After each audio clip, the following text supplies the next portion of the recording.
பாத்தீங்க அப்படின்னா நிறைய கிரக சேர்க்கைகள் பத்தி நம்ம பார்த்துக்கிட்டே வரோம். அந்த வகையில வந்துட்டு 2 கிரக சேர்க்கைகள் பத்தி சொன்னீங்க. சனி ராகு சொன்னீங்க, குரு ராகு சொன்னீங்க, குரு கேது சொன்னீங்க, புதன் சுக்கிரன் சொன்னீங்க. நிறைய கிரக சேர்க்கைகள் வந்து சொன்னீங்க. இப்போ ஒரு கட்டத்துல வந்துட்டு ஒரு 3 கிரகங்கள் இருந்துச்சு அப்படின்னா அதனுடைய ஆதிபத்தியம் எப்படி இருக்கும், அதனுடைய குணாதிசயம் எப்படி இருக்கும், என்ன மாதிரியான பலன்களை வந்து கொடுக்கும்? நம்ம ஜோதிட சாஸ்திரத்தில் அடிப்படை விதின்னா எந்த ஒரு கிரகமும் தனித்து செயல்படாது. எந்த ஒரு கிரகமும் தனிச்சு இருக்கிறப்ப அதுக்கு பலம் கிடையாது. எந்த ஒரு கிரகத்தோடு சேர்க்கை சேரும் பொழுது தான் அதற்கு ஒரு பலம் வருகிறது. இந்த சேர்க்கைங்கிறது என்ன அப்படின்னா, ஒரு குறிப்பிட்ட பாகைக்குள்ளே இணைந்திருந்தால் அதன் பலம் பெருசாக பலன் கிடைக்காது. பாகை வித்தியாசம் 4 பாகைக்கு மேலே செய்யணும். இப்போ அதை உதாரணமாக சிம்பிளாக ஒரு எளிமையான உதாரணம். நீங்கள் வீட்டில் கத்திரிக்காய் மட்டும் சேர்த்து ஒரு பொரியல் வைக்கிறீங்க, அதை என்ன சொல்லுவோம்? கத்திரிக்காய் பொரியலும். ஒரு கத்திரிக்காய் குழம்பு வைக்கிறீங்க, அதை என்னன்னு சொல்லுவோம்? கத்திரிக்காய் குழம்பும். கத்திரிக்காய், அவரைக்காய், அதோடு வேற காம்பினேஷன் ஏதாவது போட்டு 3 காய் வகை போட்டு செஞ்சால் அந்த குழம்பு என்னன்னு சொல்லுவீங்க? கூட்டு குழம்பு. கூட்டு குழம்பு. அப்போ இந்த கூட்டு சேர்க்கை, இது 3 கிரகம் சேர்ந்தா முக்கூட்டு கிரகங்கள் அப்படின்னு ஜோதிட சாஸ்திரம் சொல்லுது. இந்த முக்கூட்டு கிரக சேர்க்கைகள்ல குரு புதன் சுக்கிரன் சேர்க்கைக்கு அற்புதமான பலன். அதே மாதிரி சுக்கிரன் புதன் சந்திரன் இதற்கும் பிரமாதமான பலன். ராகு சுக்கிரன் சந்திரன் இதற்கும் அற்புதமான பலன். அதுக்கெல்லாம் விளக்கம் சொல்றேன். இப்போ ஒரு ஜாதகத்தில் குரு புதன் இருந்துருச்சுன்னா அவங்க சட்டத்துறைகளில் மேதாவிகளாக வருவார்கள், கல்வித்துறையில் சிறந்த மேதாவிகளாக வருவார்கள், அடுத்தவர்களுக்கு அறிவுரை சொல்லக்கூடியவர்கள் வருவார்கள். இதோட சுக்கிரன் சேர்றப்ப அந்த அறிவாற்றல், அந்த கல்வி வித்தை அதற்கொண்டு அவர்களுக்கு பணம் காசு சேரும், ஆடம்பரம் அமையும், பணம் காசு வரும். சின்ன இந்த கல்வியில் மிகப்பெரிய சாதனை செய்தவர்கள் ஜாதகம்லாம் இந்த புதன் சுக்கிரன் குரு இருக்கும். அதோடு சந்திரன் அதை பார்வை செய்ய அல்லது சந்திரனும் தொடர்புக்கு வந்துடும். ஏன்னா சந்திரன் தான் மனம், அறிவாற்றல். ஒருத்தன் தனக்கு கிடைச்ச அறிவை எந்த வழியில் பயன்படுத்தாங்கிறத பொறுத்து தான் அவனுக்கு வெற்றி கிடைக்கும். ஒருத்தன் மிகப்பெரிய புத்திசாலியாக இருப்பான், மிகப்பெரிய அறிவாளியாக இருப்பான். அதை நல்ல வழியில் கண்டுபிடிச்சான்னா அது நாட்டுக்கும் அவனுக்கும் நல்லது. அதை தீய வழியில் அதை செலுத்தினானா அது அவனுக்கும் பாதிப்பு, அவன் குடும்பத்தாருக்கும் பாதிப்பு, நாட்டுக்கும் பாதிப்பும்பாங்க. அதுபோலத்தான் இந்த சந்திரன் சம்பந்தப்படாமல் எந்த முக்கூட்டு கிரகங்களும் எதுவும் பலனை தராது. அப்போ குரு புதன் ஒருத்தன் அறிவாற்றலில் இருக்கான், நல்ல அறிவாளி, அவன் அடுத்தவங்களுக்கு அறிவுரை சொல்லி படிச்சிருக்கான். பொதுவாக ஒரு குரு புதன் காம்பினேஷன் இருந்தால் படிக்காத மேதைகள்லாம் இந்த அமைப்பு இருக்கும். குரு புதன் சுக்கிரன் படிக்காமல் காசு பணம் சம்பாரித்து மேலே வந்துடுறாங்க பார்த்தீங்களா, அவங்களுக்கெல்லாம் இந்த அமைப்பு இருக்கும். அப்போ இந்த குரு புதன் சேர்க்கிறவங்களாம் படிச்சிருக்க மாட்டாங்கன்னா படித்தால் மிக பிரமாதமான மேதாவிகள். படிப்பினாலும் படித்தும் மேன்மை கிடைக்கும், படிக்காமலும் மேன்மை கொடுக்கக்கூடிய அமைப்பு இந்த ஜாதகர்களுக்கு உண்டு. இந்த வீடுகள் இப்போ ஒரு வீட்டில் மிதனத்தில் இந்த சேர்க்கை இருந்தால் அது சிறப்பு. காரணம் புதனோட சொந்த வீடு, அது சுக்கிரனுக்கு நட்பு வீடு. அந்த இடத்துல குரு சேர்றப்ப கொஞ்சம் கிரகம் அது பகையாக இருந்தாலும் நன்மையை தான் செய்யும். இதே கண்ணில் அந்த கடகத்தில், அதுக்கு அடுத்தது புதன்ல இருந்து கடகத்துக்கு வாங்க. கடகத்தில் இருக்கிறப்போ கடகம் குருவனுடைய உச்ச வீடு. புதன் 3, 12 கோடியின் வீடு. அந்த இடத்துல சேர்றப்போ முயற்சியில் வெற்றி, தன்னுடைய அறிவை கொண்டு முயற்சி செய்து பெரும் தனம் சேர்ப்பார்கள். அங்கே சுக்கிரன் சேர்க்கை இந்த நன்மைகளை தரும். சிம்மத்தில் இருக்கும் பொழுது, சிம்மத்தில் குரு புதன் சேர்க்கை இருந்தால் சூரியனுடைய வீட்டில் அது இருக்கிறப்ப அவங்கெல்லாம் அரசாங்கத்துக்கு ஆலோசனை சொல்லக்கூடிய இடத்துல கூட இருப்பார்கள். அரசியல்வாதிகளுக்கு ஆலோசனை சொல்லக்கூடியதுலேயே இருப்பாங்க. மிகப்பெரிய அறிஞர்களாக இருப்பார்கள். கன்னியில் இருந்தாலும் அப்படித்தான். துலாத்தில் இருக்கப்போ மட்டும் கொஞ்சம் இந்த சேர்க்கை மாறும். காரணம், இந்த ஒரு சுக்கிரன் உச்சமாகிற வீடு எங்கே பார்த்தீங்கன்னா குருவோட வீட்டில். குரு தனக்காரகன் வீட்டில் சுக்கிரன் ஒருத்தங்கிட்ட பொருளாதாரம் இருந்துச்சுன்னா அவன் ஆடம்பரத்தையும் யோகத்தையும் சுகபோகத்தையும் அனுபவிக்க இருக்க தானாக வந்துடும். அதே சுக்கிரன் எங்கே நீச்சம் அடைந்ததுன்னா புதனோட வீட்டில் நீச்சம். கன்னியில் அறிவு வேலை செய்கிற இடத்துல ஆடம்பரத்துக்கு சிறப்பு இருக்காது, அறிவு வேலை செய்கிற இடத்துல ஆடம்பரம் இதாகாது. அப்படிங்கிற இடத்துல தான் அந்த புதனோட வீட்டில் சுக்கிரன் நீச்சம். இப்போ அந்த இடத்துல குரு சேர்றப்ப, புதன் சுக்கிரன் சேர்றப்ப நீச பங்க ராஜயோகம்.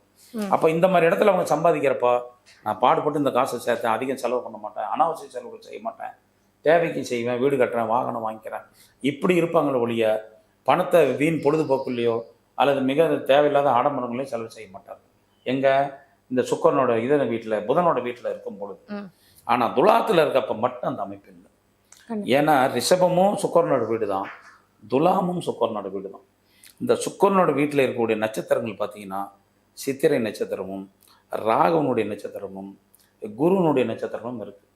இப்போ நம்ம உதாரணத்துக்கு குரு விசாக நட்சத்திரத்தில் இருக்கார், சுக்கிரன் ராகுவோட சுவாதியில் இருக்கார், அதுக்கு அடுத்தது புதன் செவ்வாசாரத்தில் இருக்கார். அவன் ஆராய்ச்சி மனப்பான்மை கொண்டவன், நல்லா சிந்தித்து செயல்பட்டு பணம் சம்பாதிப்பாங்கிறது விதி.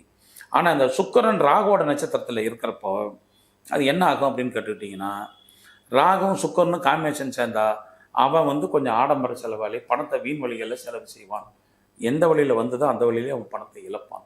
இப்போ அந்த இடத்துல சேர்க்கை அவ்வளோ சிறப்பு இல்லை. இதே விருச்சிகத்தில் இருக்கப்போ, விருச்சிகத்தில் இருக்கிற நட்சத்திரங்கள் அனுசம், விசாக 4ஆம் பாதம், அனுசம், கேட்ட.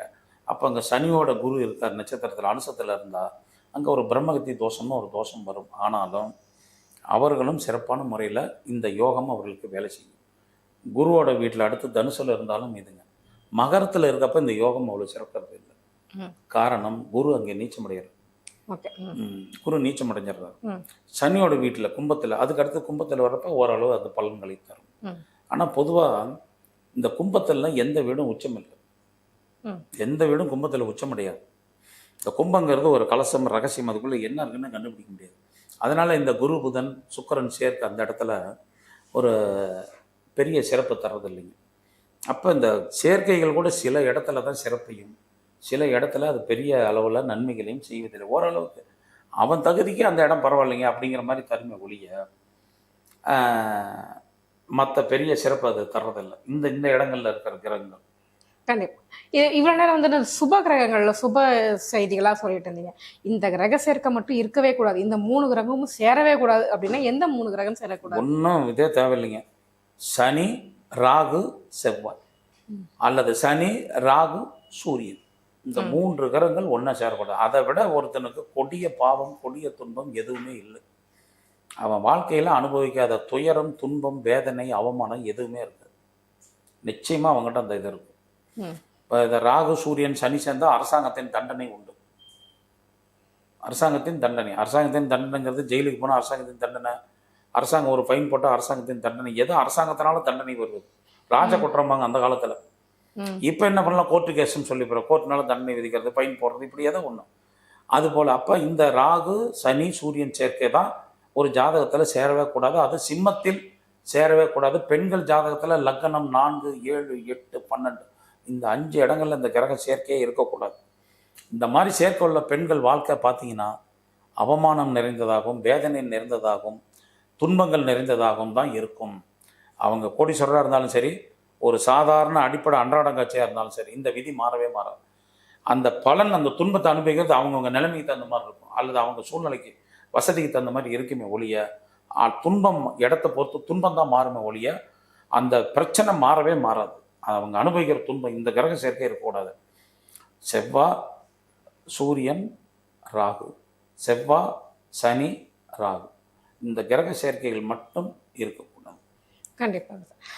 அதே மாதிரி பார்த்தீங்க அப்படின்னா, நீங்கள் ஒரு சுபகிரகங்கள் சேர்க்கைனால வந்துட்டு வாழ்க்கை எப்படி வளமாக இருக்கும் அப்படின்னு சொன்னீங்க. ஆனால் இந்த மாதிரி சுபகிரகங்களே ஒன்றா இருந்தால் கூட ஒரு சிலருக்கு தான் வந்து வெற்றியை கொடுக்குது, நிறைய பேருக்கு இது வந்து வெற்றியை கொடுப்பதில்லை. என்ன காரணமாக இருக்கும் சார்? அதாவதுங்க, மகாபாரத்தில் தர்மர் வந்து நீதி நெறி தவறாமல் இருந்தார். ஆனால் அப்படிப்பட்ட தர்மர் சூதாடுறாரு. அவர் செய்த அந்த செயல்னால நாடு நகரத்தை இல்லாமல் 12 வருஷம் 13 வருஷம் துன்பத்தை அனுபவிக்கிறார். அவருக்கு கண்ணபிரான் கூட இருந்ததுனால அந்த எந்த நிலையிலையும் அவங்க அந்த தான் தர்மத்தை மீறாமல் நடந்துட்டோம்னு சொல்லுவாங்க. ஆனால் கண்ணர் கிருஷ்ண பகவான் அவர் கூட இருந்து அந்த வெற்றியை சாதிச்சு கொடுத்தார். ஆனால் துரியோதனன் அப்படி அல்ல. துரியோதனன் வந்து பஞ்ச பாண்டவர்களுக்கு தான் கெட்டவராக இருந்தார், மற்றபடி தன் மக்களுக்கோ தன்னை சார்ந்தவர்களுக்கோ அவன் நல்லவனாக தான் இருந்தார். இந்த வித்தியாசத்தை எடுத்துக்கணும். துரியோதனன் பல பிரச்சனை இருந்தாலும் இறுதியில் தான் வம்சத்தை அழித்தான். இந்த பாவகத்தின் சேர்க்கை அப்போ பலனை கொடுக்கும், ஆனால் இறுதியில் மிகப்பெரிய பாதிப்பு வர மாதிரி செஞ்சிடும். இங்கே தர்மர் கடவுள் இருக்கும் பக்கம் என்ன துன்பம் வந்தாலும் மீண்டுடுவாங்க. அப்போ இந்த சுபகிரகம் உள்ளவங்க துன்பத்தை அனுபவிக்கிறதுக்கு இறுதியில் அவர்களுக்கு நன்மை நடந்தே தீரும். அதனால் அது துன்பமே அனுபவிக்கிறோம்னு நினைக்காதீங்க. இந்த மாதிரி கிரக சேர்க்கை உள்ளவங்க பெரும்பாலும் கருணை உள்ளத்தோடவோ அல்லது மனசாட்சியோடு நடந்துக்குவாங்க. மிக கருணை உள்ளத்தோடோ அல்லது மனசாட்சியோட ஒருத்தன் நடக்கிறப்ப அவன் வாழ்க்கையில் ஜெயிப்பதே கிடையாது. அதுக்காக நான் மனசாட்சி மீறி நடக்குன்னு சொல்ல வரல. பாவகிரகம் உள்ள ஒரு அடாவடி அல்லது ஒரு துணிச்சல், தைரியம் உள்ளவங்க தான் ஜெயிக்க முடியும். இப்போ ஒரு நீதிபதி இருக்காருங்க, வழக்கு வந்துருச்சு, அவன் கொடிய குற்றவாளி. அந்த நீதிபதி இந்த இடத்துல கருணை மனத்தோடு இருந்தாருன்னா அவனை தண்டிக்க முடியாது. ஐயோ வளர்றான் பாவம், அவன் மனைவி பாருங்க உட்காந்துட்டு அழுவுறா, இவனுக்கு தண்டனை நடந்துச்சுன்னா என் குடும்பம் வீணாக போயிடுங்கன்னு அழுது அந்த இடத்துல அவர் இறக்கத்தை பார்த்தாருன்னா அது நீதியை நிலைநாட்ட முடியாது. அப்போ நீதியை நிலைநாட்ட அவருக்கு என்ன வேணும்? சட்டத்தின் பார்வை சட்டத்தை கடுமையாக நிற்கக்கூடிய அந்த மனோபாவம் இருந்தால் தான் ஜெயிக்க முடியும். இல்லாட்டினா அங்கே அவனுக்கு தண்டனை விதிக்க முடியாது. இந்த மாதிரி தான் அந்த துறையில் ஒரு சில துறைகள், போலீஸ் துறை, இந்த துறை, இந்த மாதிரி இருக்கவங்களாம் இதாக தான் இருக்கும். ஒரு மரணத்தை பார்த்து டாக்டரை கண் கலங்க முடியாது. அந்த மருத்துவத்துறையில் இருக்கிறவங்களுக்கு மரணம்ங்கிறது சாதாரணம். ஆனால் அந்த மரணத்தை சார்ந்த குடும்பத்துக்கு அது மிகப்பெரிய வேதனை. அதனால ஒரு சம்பவம் ஒருத்தருக்கு பாதிப்பையும் ஒருத்தருக்கு நல்லதையும் அல்லது ஒருத்தருக்கு எதையும் அழட்டை கொள்ளாத இடத்தையும் தர்றது அந்த சம்பந்தப்பட்ட நபர்கள் சந்திக்கக்கூடியது. அது மாதிரி தான் இந்த கிரக சேர்க்கைகள். நிச்சயமாக பாவகிரகம் சேர்க்கை எப்படியோ போராடி வாழ்க்கையில ஜெயிக்க வச்சிடும், ஆனால் நிம்மதியை தராது. சுபர் கிரகங்கள் சேர்க்கைகள் காசு பணத்தையும் சில பேருக்கு கொடுக்கும், அல்லது கௌரவமான நிம்மதியான வாழ்க்கையை வாழ வைக்க. அப்போ நல்ல மனிதர்ப்பா, முறை தவறாமல் நடக்க மாட்டார், நல்ல மனிதர், நல்ல படிப்பாளி அப்படிங்கிற அளவில் அந்த புகழை கொடுத்துடும். இந்த இடத்துல அந்த நிம்மதி வேணுமா, இல்லை அளவு கடந்த பணம் வேணுமா, அல்லது நிம்மதி அட்டுட்டு காசு பணத்தோடு இருக்கணுமாங்கிறத அவங்கவுங்க அந்த கிரக அமைப்பை பொறுத்து அவங்களே முடிவு செஞ்சுக்க வேண்டியது. கண்டிப்பா. இந்த மாதிரியான கிரக அமைப்புகள் வந்துட்டு ஒரு பிரபலமானவங்களுக்கு ஜாதகத்துல இருக்கா? அரசியல் தலைவரோட ஜாதகத்துல இந்த மாதிரிலாம் இருக்கா சார்? கண்டிப்பா இருக்கு. எம்ஜிஆர் ஜாதகத்துல அந்த அமைப்பு இருக்குங்க. எம்ஜிஆர் ஜாதகத்துல ராகு, சுக்கிரன், புதன் சேர்க்கை இருக்கு.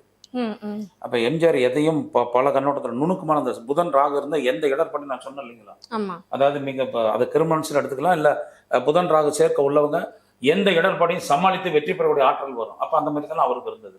புதன் சுக்கிரன் அவருக்கு இருந்தது, ராகு சுக்கிரன் இருந்தது. அப்ப ஒன்றுக்கு மேற்பட்ட மனைவி அமைந்தது. இப்ப இந்த அவருக்கு அந்த இடத்துல செய்யுது. குருச்சந்திரன் யோகம் இருந்தால் நம்பிக்கை துரோகத்தை சந்திப்பார்கள், நம்பிக்கை துரோகத்தை சந்திச்சிருக்காரு. இந்த மாதிரி அதே மாதிரி பார்த்தீங்கன்னா ஒரு இப்போ இந்த மாதிரி புகழ்பெற்ற மனிதர்கள் கலைஞர் ஜாதகத்தில் எடுத்துக்க பாருங்க, கடகலக்கான சந்திரன் உச்சம் அவருக்கு சனி உச்சம். உச்சம் பெற்ற சனி லக்னத்தை பார்க்கும், லக்னாதிபதி உச்சம். அப்போ சனி லக்னத்தில் 10ஆம் வீட்டு சனி உச்சம் பெற்று பார்த்தா அவங்க முந்தைய சொன்ன தலைமை பகுதிக்கு அவங்க தான் தகுதியானவர்கள். அவர் பதவி ஏற்றிட்டு பின்னாடி அவர் உயிரோடு வாழ்நாள் வரைக்கும் தலைவர் இடத்துக்கு ஒருத்தர் வர முடியும் இல்லைங்களா? இந்த மாதிரி அமைப்பு எல்லாம் பாருங்க. அந்த 10ஆம் வீடு லக்னம் இந்த இடங்கள்ல இந்த கிரக தொடர்பு இருந்தால் அவங்கெல்லாம் இப்படி தலைவராக. நான் முன்னாடி ஒரு என்னுடைய யூடியூப்ல அரசியல் குறிப்பு ஒன்று போட்டிருந்தேங்க. இது வரைக்கும் தமிழ்நாட்டை ஆண்ட முதலமைச்சர்கள் ஜாதகத்தில் இந்த யோகம் இருந்து அதனால இவங்க முதல்வராக இருக்காங்கன்னு. அதே அமைப்பு இப்போ தற்போதைய முதல்வராக இருக்கக்கூடிய விஜய் ஜாதகத்தில் இருக்குங்கிறத நான் சொல்லியிருந்தேன். அதிமுக வெற்றி பெறுன்னா அது மாறி போச்சு. ஆனால் மற்ற 2 விஷயங்கள் கரெக்டாக நடந்ததுங்க. அப்போ இந்த அமைப்பு உள்ள கிரகம் இந்த தலைமை பதவி பிரபலம் அடையக்கூடிய யோகம் இதை கொடுக்கும். இந்த பிரபலத்தின் அளவு தான் வித்தியாசம். இன்னைக்கு இப்போ யூடியூபராக வராங்க, லைக்ஸ் போடுறாங்க, அவங்கெல்லாம் நிறைய பேர் ஃபாலோ பண்றாங்க, அவங்களும் பிரபலம் தான். ஆனா அது அவங்க அந்த செக்ஷனுக்குள்ள அந்த துறைகளை மட்டும்தான் அவங்க பிரபலம். எம்ஜிஆர்னு சொன்னா இன்னும் பல தலைமுறை வாழும், கலைஞர்னு சொன்னா பல தலைமுறை தெரியும், இது மாதிரி ஜெயலலிதான்னு சொன்னா அவங்களையும் தெரியும், ஏன்னா வரலாற்றுல வந்துட்டாங்க இவங்கெல்லாம். இப்ப இந்த யோகத்தின் அளவை நம்ம இன்னும் சொன்னா ஒரு பிரபல மனிதரோட தொடர்புள்ள ஒருவர் பிரபலமாக போகிறதுக்கும் வாய்ப்பு உண்டு. இப்போ நம்ம அதிலே எம்ஜிஆர் விஎன் ஜானகி அம்மாவை எடுத்துக்கிறோம். எம்ஜிஆருடைய மனைவி தான், ஆனால் அவங்க மக்கள் செல்வாக்கை பெற முடியல, வசதி வாய்ப்பு இருந்தாலும். ஜெயலலிதா அம்மா அவரோட நடித்தவர்கள் மக்கள் செல்வாக்கை பெற்றாங்க. இப்படி இந்த மாதிரிலாம் சில விஷயங்கள் இருக்கு. உடன் இருப்பவர்களோட ஒரு யோகம், ஒரு அவயோகம் நடப்பதும் இந்த கிரக அமைப்புகள் தான். ஒருத்தருக்கு அந்த யோகம் இருந்துட்டா மட்டும் அது நடக்காதுங்க. அந்த யோகத்தை நோக்கி இவர்கள் நமக்கு இந்த இதற்கு நம்ம முயற்சி செய்யணும், அப்போதான் அது நடக்கும். ஒரு 20 லட்சம் போட்டு ஒரு கார் வாங்கி வாசலில் நிறுத்திக்கிட்டீங்க, அந்த காரை இயக்க நமக்கு தெரிஞ்ச நாமளே போகலாம், இல்லை நம்மகிட்ட ஒரு இயக்கிறதுக்கு ஒரு டிரைவர் இருக்கணும். இது 2 இல்லாமல் அந்த காரை நீங்கள் இயக்க முடியாது, தினம் அழகு பார்த்துட்டு இருக்கணும் இல்லைங்களா? அது போல தான் ஒரு கிரக அமைப்பை போட்டிருக்குன்னா அதை நோக்கி அவர்கள் நகர்ந்து அந்த துறையில் புகழ் பெறும். இந்த துறையில் இவர்கள் புகழ் பெறுவார்கள்ங்கிறத விட இவர்கள் சார்ந்த துறையில் இவங்க மிகப்பெரிய ஆளுமை செய்வார்கள்ங்கிறத நம்ம எடுத்துக்கணும். அவங்க எந்த துறையில் போனாலும் அந்த துறைக்கு போகலாம். இதற்கு உதாரணமாக கடந்த காலத்தில் நடந்த ஒரு விஷயத்தை சொல்கிறாங்க. நடிகர் பாடகர் பிபி சீனிவாசுக்கு பாட்டு இசைத்துறையில் மிகப்பெரிய ஆர்வம். அவர் உடனே நான் பாடகன் ஆகணும் அப்படின்னு அப்பா அம்மா கிட்ட சொல்கிறாரு. அவங்க அப்பா அம்மா இல்லை உனக்கு வேண்டான்ட்டு அவங்க ஒரு பிரபலமான ஜோதிடரை போய் பார்க்குறாங்க. அவர் பாருங்கள், பேனை 10 பேனை வச்சுருப்பார், எப்பயுமே பாக்கெட்டில் ஒரு 5-6 பேனை வச்சுருப்பார். அது அவருக்கு ஒரு சென்டிமெண்ட்டாக என்னன்னு தெரியல. ஆனால் அவங்க போய் பார்க்குறப்ப அவங்கள என்ன சொல்கிறாங்க, ஜோசிடர்கள்லாம் இவர் பாடகராகக்கூடிய வாய்ப்பே கிடையாது, இவர் பாடகராக வாய்ப்பு இல்லை, அதனால் இவர் வேறு துறையில் நிறுத்துங்க, எழுத்துத்துறை இதில் சேருங்க, ஒரு புகழ் பெறுவார் அப்படின்ட்டாங்க ஜோதிடர்கள். உடனே அவர் என்ன பண்ணார், பிபி சீனிவாசன் நான் பாடியே தான் தீர்வுன்ட்டு இந்த துறையில் முயற்சி எடுத்தார். பல தடைகளை கடந்து அவர் மிக சிறந்த பாடகரானார். அப்போ இந்த இடத்துல ஜோதிடம் பொய்யா இல்லை அவர் பிபி சீனிவாஸ் அவர்கள் எடுத்த முயற்சி வெற்றியா அப்படிங்கிறத நம்ம எடுத்துக்கணும். ஜோதிட கலை உண்மை, ஜோதிடம் என்றைக்குமே பொய்க்காது. எங்களை மாதிரி ஜோதிடர்கள் சொல்கிற கருத்துக்கள் அல்லது கணிப்புகள் பொய்யா போகலாம். இதை தான் நம்ம எடுத்துக்கணும். அப்போ ஜாதகத்தில் எத்தனை யோகம் இருந்தாலும் அந்த துறையில் அவங்க சார்ந்து விடா முயற்சியோட பாடுபட்டால் அவங்க ஜெயிப்பார்கள் அப்படிங்கிறத நம்ம எடுத்துக்கணும். முந்தைய சொன்ன ராகு சுக்கிரன் உள்ளவங்க போகக்காரகன் தான் நினச்சதை அடையிறதுக்காக எந்த எல்லையிலையும் போய் செய்வார்கள். இது மாதிரி உள்ள பிரபலம் நம்ம டாக்டர் புரட்சித் தலைவர் எம்ஜிஆர் அவர் ஜாத்தெல்லாம் எடுத்து பாருங்க. அவர் சந்திக்காத போராட்டம் இல்லை. ஆனால் எதுலேயுமே அவர் மனம் சலனப்படாமல் வறுமையை கண்டு மனம் இல்லாமல் போராடி உயர்ந்து எடுத்துக்கணும். இது மாதிரி பிரபலம் ஜாதகம் நிறையா இருக்குது. விஞ்ஞானிகள் ஜாதகம் இந்த மாதிரி இருக்குது. அவங்களுக்கெல்லாம் இந்த பாவகரக சேர்க்கை இருக்குது. ஆனால் அவங்கெல்லாம் மனசை நேர்வழியில் சேர்த்துக்கிட்டாங்க. மனதை நேர்வழியில் சேர்த்துனா அந்த துறையில் ஜெயிச்சிட்டாங்க. இந்த ராகு சுக்கிரன் ராகு சந்திரனை மனசை சலனப்படுத்திடுச்சுன்னா அவங்க கண்டிப்பாக தோத்துறாங்க. அப்போ ஜோதிடர் என்ன சொன்னால் ராகு சந்திரன் சேர்க்கப்பா அதான்றோம். உண்மையை சொல்ல போனால் எந்த பாவகிரகம் இருந்தாலும் அவர்கள் தன் விடாமுயற்சியில் அதை நல்ல வழியில் எடுத்துக்கிட்டாங்கன்னா அது நல்லா போகும். எல்லாரும் சொல்லுவாங்க டாக்டர் கையில் கத்தியில் இருக்கிறதுக்கும் ஒரு ரவுடி கையில் இருக்கிற கத்தியும் எப்படி கத்தி தான் ரெண்டும். ஆனால் இந்த கத்தி இதை செய்யும், அந்த கத்தி அதை செய்யும்னு சொல்லுவாங்க. அது போல தான் ஒரு கிரகம் நல்லதையும் செய்யும் கெட்டதையும் செய்யும். அந்த கிரகத்தினுடைய தன்மையை ஒருத்தன் உணர்ந்து உள்வாங்கி அந்த வழியில் போனான்னா அவனுக்கு நன்மையே. பாவகிரக சேர்க்கை உள்ளவர்கள் தவறான வழியை நாடினால் அவர்கள் துன்பம் வந்தே தீரும். பாவகிரக சேர்க்கை உள்ளவங்க இயற்கைக்கு மாறான தவறுகளை செய்யாமல் வைராக்கிய குணத்தோட இந்த பாவகிரகம் ஒருத்தனுக்கு தர வைராக்கியத்தை சுபகிரகம் தரவே தராது. ராகு ஒருத்தனுக்கு தர வைராக்கிய குணத்தை, ராகு செவ்வாயும் தர வைராக்கிய குணத்தை எந்த கிரகமும் தராது. ஒருத்தன் உழைப்பில் உயர்த்ததை சனி ஒருத்தரை தவிர வர யாரும் அவன் உழைப்பு தந்த பலன் தர. நேர் வழியில் ஒருத்தன் உழைச்சானா அவனுக்கு கண்டிப்பாக சனி முன்னேற்றத்தை தரும். சுக்கிர தசையில் உனக்கு சொத்து ஒருத்தனுக்கு போயிருக்கு, ஒருத்தனுக்கு சொத்து வந்த வேகத்திலையும் போயும் இருக்குது. சுக்கிர தசையில் கஷ்டப்படுறவனு உண்டு. ஆனால் சனி தசையில் நல்லா உழைச்சி நேர்மையாக வந்தோம். சனி தசையில் ஒருத்தன் சொத்து வாங்கினானா அந்த சொத்து பல தலைமுறை கடந்து நிற்கும். அவனுக்கு குறைஞ்சபட்சம் 3 தலைமுறைக்காவது அந்த சனி தசை நடக்கிறப்போ ஒருத்தன் சொத்து வாங்கினா அந்த சொத்து நிலைக்கும். காரணம் உழைப்பால் வந்ததாக இருக்கு. ஏன்னா சனி கிரகத்தில் சனி தசையில் உனக்கு அதிர்ஷ்டம் வரவே வராது. நிச்சயமா சனி உழைப்பால உயர்க்கும். இந்த மாதிரி இந்த கிரகத்துக்குன்னு ஒரு தனி குணங்கள் உண்டு. சனிக்கு இப்படி ராகு எப்படியோ வழியில முன்னுக்கு வரணும், நல்ல வழியா கட்ட வழியா தெரியாது, அந்த குணத்தை கொடுத்துரும். அப்பா அந்த ராகு தசை நடக்கிறோம் நம்ம குறுக்கொழின்னு சொல்லிட்டாங்க. அதுல போறதை விட கொஞ்சம் போராடி கொஞ்சம் குறைந்த இன்வெஸ்ட்மெண்ட்ல நிறைந்த லாபம் வரக்கூடிய தொழில்களை தேர்ந்தெடுத்து நேர் வழியில் போனால் அதே ராகு உனக்கு யோகத்தை கொடுக்கும். ராகு சனி. அப்ப நாம அதை வழிபடுத்துறதையும் நாம ஜாதகம் செயல்படுத்தல தான் அந்த வெற்றி தோல்வி இருக்குமே ஒழிய கிரகங்கள் நன்மையும் தீமையும் அது செய்யும். மின்சாரம் தொட்டா ஷாக் அடிச்சுன்னு உயிர் போயிடும். லப்பர் போட்டுட்டு மின்சாரத்தை கரெக்டா பயன்படுத்தினா வெளிச்சம் கிடைக்கும். இதெல்லாம் எளிமையான உதாரணங்கள். அப்ப மின்சாரங்கிறது கெட்டது தானே. மின்சாரத்தை போய் நம்ம வெறுங்கையில தொட முடியுமா கரண்ட்டை? ஆனா சுவிட்ச் போடுறப்ப அதை நம்ம கட்டுப்பாட்டுக்குள்ள வச்சுக்கிறோம். அப்ப அந்த மாதிரி தான் பாவ கிரகங்களை நாம இப்படி செய்யறப்போ அது மிகப்பெரிய நன்மைகளை செய்யும். அது வழி போகும். பாவகிரக ஆதிக்கம் உள்ளவங்க தவறான பாதை தவறான இதை தேர்ந்தெடுக்க வேண்டியது இல்லை. அப்படி இல்லாம இருந்துட்டா அது உயர்வையும் வெற்றியும் தரும். என்ன மாதிரியான வழிபாட்டு முறைகள் வந்தா மேற்கொண்டா சிறப்பா இருக்கும் சார்? உதாரணத்துக்கு சூரியன்ல இருந்து ஆரம்பிப்போமே. சூரியன் அப்பா. சூரியன் ராகு உள்ளவங்க ஞாயிற்றுக்கிழமை ராகு காலத்துல சிவபெருமான வழிபடுறது சிறப்பு. நவகிரகத்தை வழிபடுறது சிறப்பு. சூரியன் சந்திரன் சேர்க்கை உள்ளவங்க திங்கக்கிழமை ராகு காலத்திலேயோ அல்லது திங்கக்கிழமை காலை மாலையிலேயோ அம்பாள் பார்வதி இந்த மாதிரி பெண் தெய்வங்கள் வழிபடுறது சிறப்பு. செவ்வாய் ராகு சேர்க்க உள்ளவங்க செவ்வாய்க்கிழமை துர்க்கை முருகன் இந்த வழிபாட்டை செய்வது மிகுந்த சிறப்பு. அதே மாதிரி புதன் ராகு உள்ளவங்க புதன்கிழமை ராகு காலமா அல்லது மற்ற நேரத்தில் இந்த துர்க்கையை வழிபடுறது சிறப்பு. புதன்கிறது ஒரு அழித்தன்மை உடைய கிரகம்பாங்க. அப்போ இந்த இடத்துல புதன் ராகு சேர்க்க உள்ளவங்க அர்த்தநாரீஸ்வரர் வழிபடுவது மிகுந்த சிறப்பு. அர்த்தநாரீஸ்வரர் இல்லைன்னா அந்த படத்தை வாங்கி கூட வச்சு வழிபடலாம். சிவன் அம்பாலை வழிபட்டுக்கலாம். இதெல்லாம் முடியாதவங்க நவகிரகத்தை கூட சேர்ந்து வழிபடலாம். நவதானியம் வச்சு நவகிரகத்தை வழிபடலாம். இது அதுக்கடுத்தது குரு ராகு சேர்க்க உள்ளவங்க முந்தைய சொன்ன மாதிரி தாங்க. நவகிரகத்தில் இருக்கிற குருவுக்கும் ராகுக்கு எதுக்கும் வழிபாடு செஞ்சுக்கலாம். தட்சிணாமூர்த்தி குருஸ்தலம் போய் வழிபடலாம். ராகுஸ்தலம் சென்று வழிபட்டுக்கலாம். வியாழக்கிழமை அசைவ உணவுகளை தவிர்த்துக்கலாம். பொதுவாகவே ராகு எந்த கிரகத்தோடு சேருதோ அந்த கிழமையில அசைவத்தை தவிர்ப்பது மிகுந்த நல்லது. அந்த சூரியனோட சேர்ந்தா ஞாயிற்றுக்கிழமை, சந்திரனோட சேர்ந்தா திங்கக்கிழமை, செவ்வாயோட சேர்ந்தா செவ்வாய்க்கிழமை, புதனோட சேர்ந்தா புதன்கிழமை, குருவோட சேர்ந்தது. ராகு சுக்கரன் உள்ளவங்க வெள்ளிக்கிழமை ராகு காலத்தில் துர்க்கை, கருப்பண்ணசாமி, இந்த சுருட்டு வைத்து வழிபடக்கூடிய தெய்வம் கருப்பண்ணசாமிலாம் சில இடத்துல சாமிக்கு சுருட்டு வைப்பாங்க. அதை வச்சு வழிபடுவது மிகுந்த நற்பலனை தரும். நகரத்தில் இருக்கவங்களுக்கு அந்த வாய்ப்பு இல்லைன்னா அப்போ அருகில் உள்ள காளி தெய்வத்தை வழிபடலாம். அம்மன், காளி அம்மன், இப்போ திருவேற்காடு மாரியம்மன், மாங்காடு காரியம்மன், இப்படி இருக்க மாங்காடு கருமாரியம்மன், இப்படி இருக்க தெய்வத்தையும் நம்ம வழிபடலாம். இந்த மாதிரி தெய்வங்கள்லாம் நீங்கள் வழிபட்டுக்கலாம். வெள்ளிக்கிழமை ராகு காலத்தில் துர்க்கை, காளி, இந்த மாதிரி எந்த தெய்வத்தையும் நீங்கள் வழிபடலாம்.